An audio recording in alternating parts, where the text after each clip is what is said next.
Tu kau tak lagi awak kan? Dia lah. Dia buat apa dua orang? Ngasain dia. Sayang. Awak tolonglah awak. Saya takut sangat ni awak. Awak tolong start kereta ni. Cepat.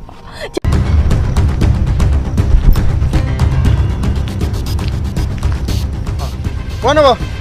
Kata apa? Tak ada. Hidup tak ada gapo kata. Apa warna peluh-pelah? Panah aku. Panah ni kali, beh.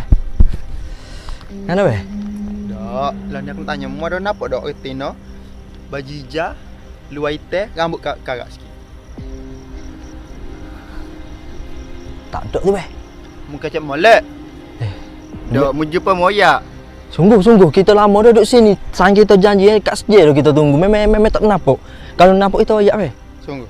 Oh, sungguh. Apa? Ya mi, cari bangunan tu. Okey.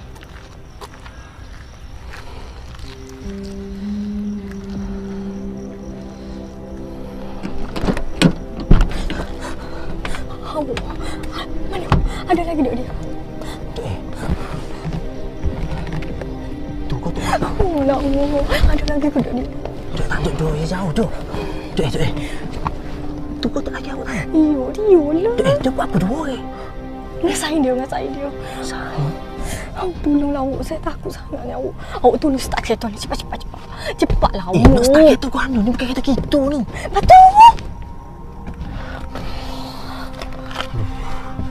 Buat apa tu laki awak cari awak?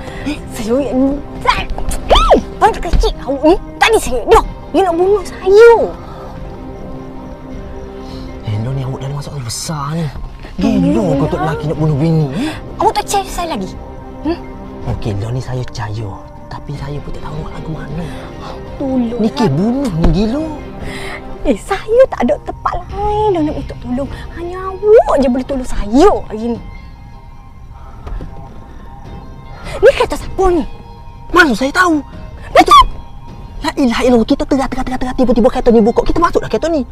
Mu gila kalau kereta ni tak buka. Mampu mu tak ni? Gini kita jalan. Kita tubik. Mari ikut. Tubik pergi. Boleh. Tapi awak kena cerita saya buat apa tak laki awak nak bunuh awak. Buat apa awak ni? Saya tak faham. Okey, saya akan cerita awak. Mari saya tubik dulu. Saya takut. Mari dulu. Nanti dulu. Saya takut mari dulu. Baik. Tubik kereta ni.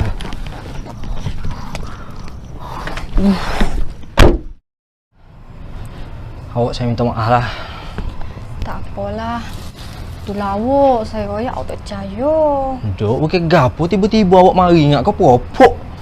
Tiba-tiba minta tolong pelik mana gitu. Tiba-tiba mari minta tolong gitu.